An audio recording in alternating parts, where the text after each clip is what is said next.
Ok, estamos de volta com a nossa Escola da Fé. Você viu aí que o nosso intervalo é bastante rápido. A Canção Nova pede a você que ajude na manutenção desse sistema de evangelização. É um verdadeiro mutirão de evangelização. É pela rádio, é pela TV, é pela internet, é pelas casas de missão e pelos missionários da Canção Nova também, que se espalham por esse Brasil, pregando retiros para toda parte. Tudo isso é basicamente mantido com o quê? Com a sua contribuição e com a venda desses produtos todos, né? Livros, CDs, camisetas, etc., que o Departamento Audiovisual da Canção Nova oferece. Você pode ajudar de duas maneiras da Canção Nova, né? Ou sendo um sócio contribuinte, né? Pelo débito automático ou pelo boleto bancário, ou então você também adquirindo esses produtos. E agora estamos chegando aí perto do Natal, nada melhor do que você dar um bom livro, né? Um bom produto de evangelização para uma pessoa. É um presente que não acaba nunca. Eu quero até mostrar algumas coisas aqui, mas antes eu quero apresentar aqui os nomes das cidades dos nossos amigos que estão aqui hoje. Amigos e amigas. Temos gente, Campos de Goytacazes, Rio de Janeiro. Quem são? Levante a mão, por favor.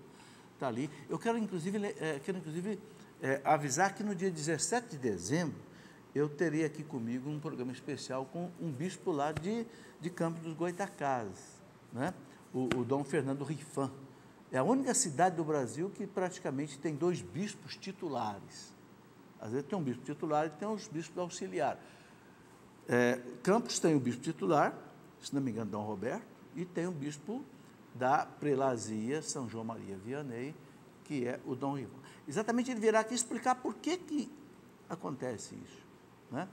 Bom, temos aqui Amigos de Montanhas, no Rio Grande do Norte, Vitória, no Espírito Santo, Ibitirama, no Espírito Santo, Alegre, no Espírito Santo, São José do Belmonte, Pernambuco, Natal, Rio Grande do Norte, Barra Mansa, Rio de Janeiro, Volta Redonda, Rio de Janeiro, Itaguaí, Rio de Janeiro, São Gonçalo, Rio de Janeiro, Rondonópolis, Mato Grosso, um time grande aí de Rondonópolis, Ferraz de Vasconcelos, São Paulo, Itapetininga, São Paulo, Lajinha, Minas Gerais, Santos, São Paulo, capital, Belo Horizonte, capital de Minas, Bela Vista do Paraíso, no Paraná, São Sebastião do Paraíso, Minas Gerais, e Governador Valadares.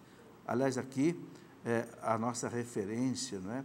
A Governador Valadares, Marianas e outras cidades que estão sofrendo tremendamente com esse tsunami de água, de lama, de tudo que invadiu essa cidade. Um amigo de Governador Valadares me telefonou dizendo que ficaram 280 mil pessoas sem água na cidade. Agora está voltando aos poucos, graças a Deus, né?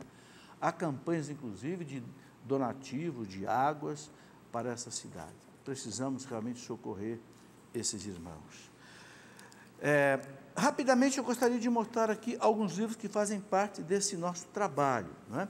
Então, a Canção Nova tem uma coleção de 7 livros, a editora Canção Nova, um de cada sacramento. Fui eu quem escrevi. Inclusive, os sacramentos que nós vamos tratar hoje, não é? O sacramento da ordem e o sacramento da unção dos enfermos, tem também aí um livrinho para cada um. O que existe nesses livrinhos? 3 coisas básicas em cada um deles.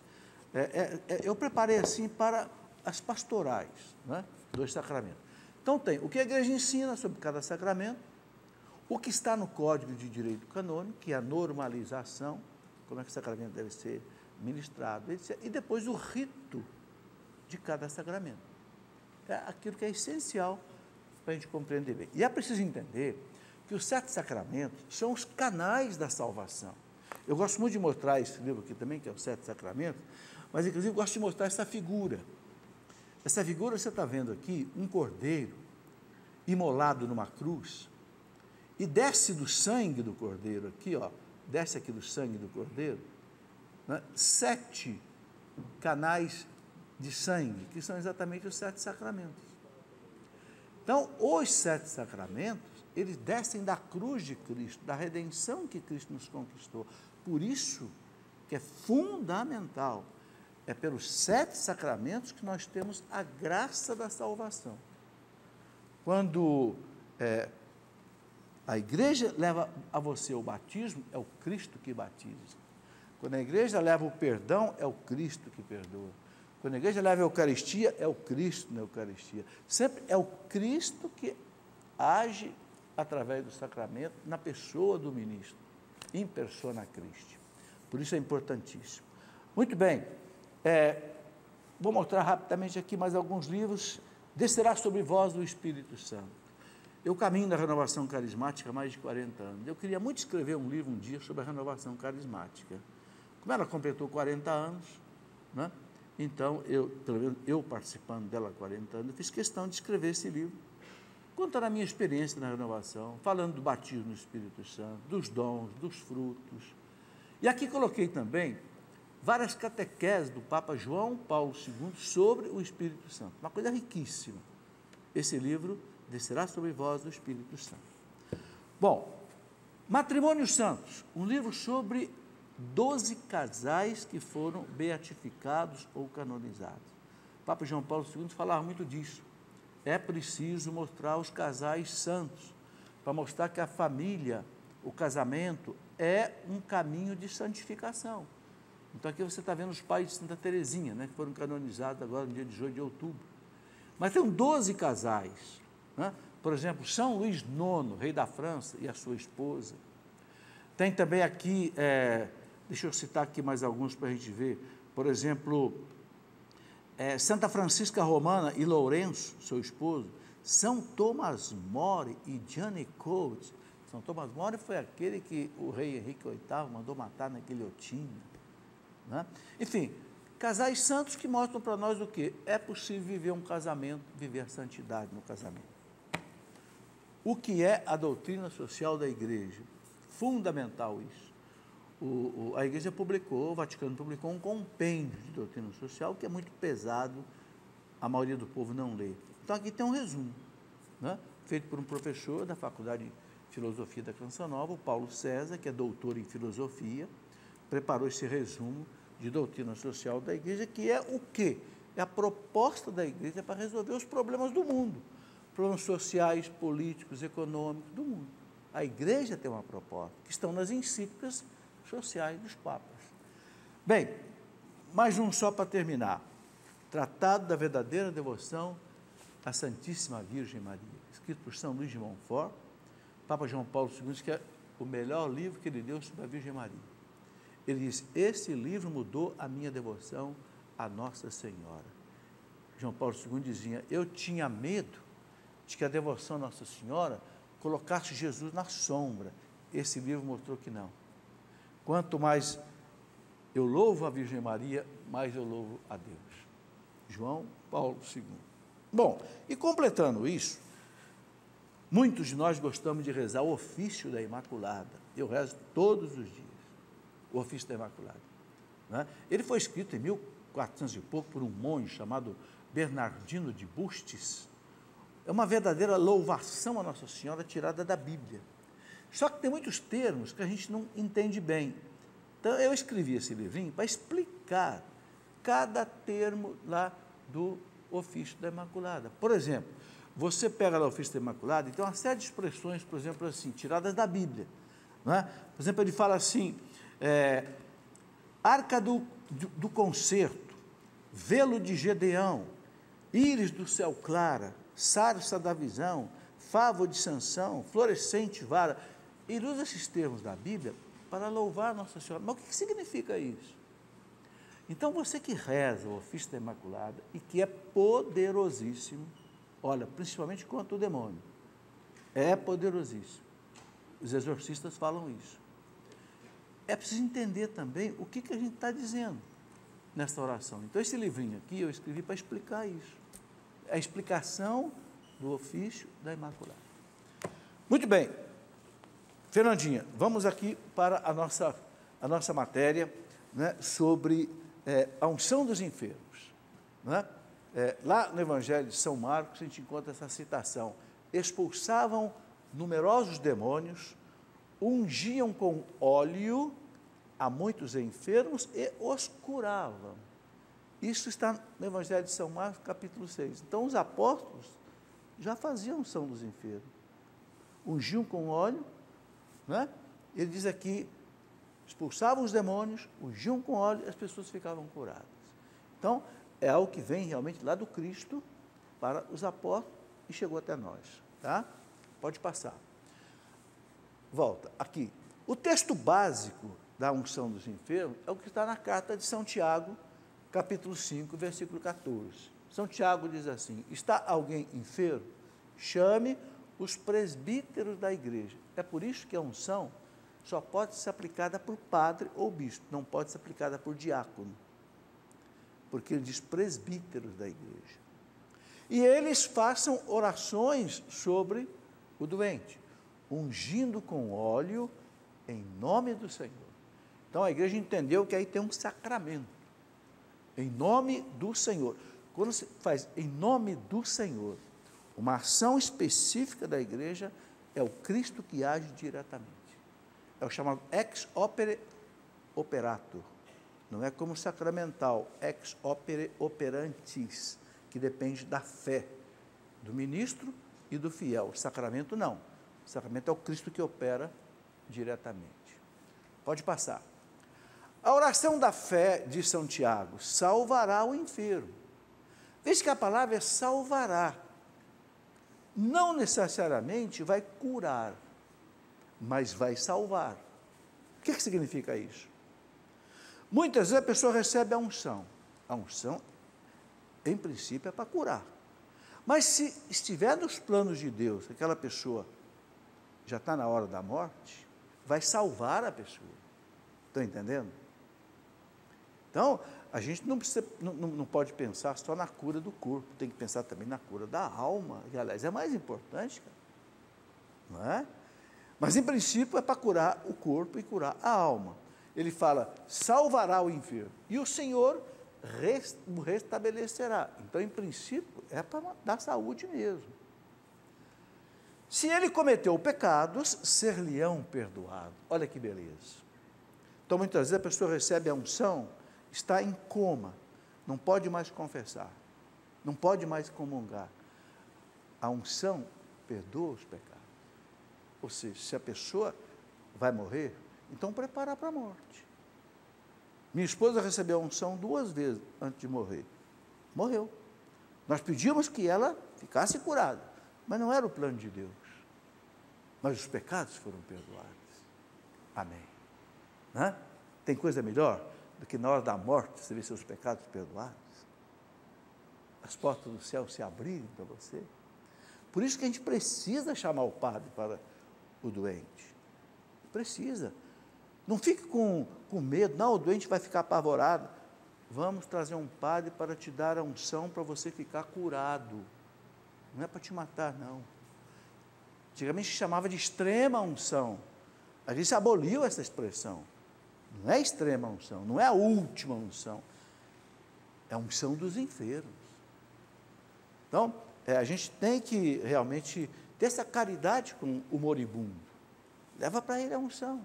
Se for da vontade de Deus, ele fica curado, e muitos ficam. Não é? Pode passar. Olha que interessante. Eu gosto de ir lá na origem da igreja para trazer as coisas, para a gente ver que a nossa fé não é uma fé de 100 anos, 200 anos, é uma fé de 2000 anos. Santo Hipólito de Roma foi um dos primeiros litúrgicos da igreja. Ele fala da missa, olha, segundo século, ele nasceu no ano 165. Ele fala da missa, ele fala como é que um bispo era ordenado no 2º século, traz as orações. Então, Santo Hipólito de Roma, né, que foi papa, ele diz assim, ó Deus, uma oração, que santificastes este óleo, concedendo a todos os que são ungidos e por ele recebem a santificação, como quando ungistes os reis, sacerdotes e profetas, passa. Assim concedei que ele possa dar fortaleza a todos que dele se valem e saúde a todos os que usam. Olha, a obra de Santo Hipólito chama-se Tradição Apostólica, está aqui a referência bibliográfica, não é? Dessa obra. Então, isso mostra que a unção dos enfermos já era usada lá dentro do 1º século, com São Tiago, com Santo Hipólito de Roma, e chegou até nós. é a tradição da igreja. Veja que a obra dele chama tradição apostólica, quer dizer, a tradição que vem dos apóstolos, e que os apóstolos receberam de Cristo. Essa fundamentação doutrinária que nós católicos precisamos ter. A igreja não inventa nada, a igreja recebe de Deus, do Cristo, e mantém. Pode passar. Continua ele, pela sagrada unção dos enfermos e pela oração dos presbíteros, a igreja toda, não é de Santo Hipólito esse texto, passa e depois volta, só para ouvir a citação. A citação é da Lumen Gentium, número 11, do Concílio Vaticano II. Volta agora, Fernando. Então, a Lumen Gentium diz assim, pela sagrada unção dos enfermos, repare que o concílio não fala mais em extrema unção, pela sagrada unção dos enfermos, e pela oração dos presbíteros, a igreja toda, olha que bonito, é a igreja toda que entrega os doentes aos cuidados do Senhor glorificado. Então, quando um doente recebe a unção dos enfermos, não é só o ministro, o padre que está rezando, é toda a igreja que entrega aquele enfermo para o Cristo glorificado, né? Para que os alivie e os salve. Então, aliviar o corpo, salvar a alma, as duas coisas. Vai. Exorta os mesmos a que livremente se associem à paixão e à morte de Cristo. Então, exorta o doente que está sofrendo, né, que ele una o sofrimento dele com a paixão de Cristo, né? Una a morte de Cristo e contribuam para o bem do povo de Deus, porque a igreja sabe que o sofrimento é salvífico, e por causa do corpo de Cristo, da comunhão dos santos, o meu sofrimento oferecido para Deus faz bem para todo mundo, assim como o meu pecado faz mal para todo mundo, porque nós somos um corpo. Quando você machuca o dedinho aqui, ó, o corpo inteiro fica incomodado, não é? Machuca a perna, o corpo inteiro, por quê? Porque é um membro do corpo. Nós também. Então, um doente que padece, que oferece o seu sofrimento a Deus pela redenção do mundo, opa, é uma glória para Deus, né? Pode passar. O sacramento da unção dos enfermos está intimamente ligado com o amor de Deus aos doentes e com a misericórdia que Jesus sempre demonstrou a eles. Então, é preciso entender que a unção dos enfermos vem direto da cruz de Cristo. É como a Eucaristia, como a confissão, é uma ação direta de Cristo por amor ao enfermo, especialmente ao moribundo, né? Vamos lá. Marcos 2,17. Ouvindo-os, Jesus replicou, os sãos não precisam de médico, mas os enfermos. Não vim salvar os justos, mas os pecadores. A unção dos enfermos tem algo a ver com isso, né? Eu vim salvar os doentes e os pecadores. Não é exatamente o que a unção dos enfermos faz? O doente, e se tem pecado, os pecados serão perdoados. É claro que a igreja recomenda o seguinte, se o doente estiver em consciência, antes da unção dos enfermos, ele deve confessar. E se puder, receber a Eucaristia, o chamado viático. Viático vem de viagem, né? A igreja chamava de viático a Eucaristia, que era levada umas vezes para uma pessoa que já estava no limiar da morte. Então, a igreja recomenda a unção dos enfermos e recomenda a confissão e a Eucaristia, e também a unção. Mas muitas vezes a pessoa entrou em coma, não pode mais confessar, ou não pode receber a Eucaristia, pode receber a unção. Vamos lá. Quando é que se deve ministrar este sacramento? Aí vem o que a igreja nos ensina, está no catecismo da igreja. Quando é que você pode chamar um padre para dar unção dos enfermos para um doente? Não é qualquer doença não, hein?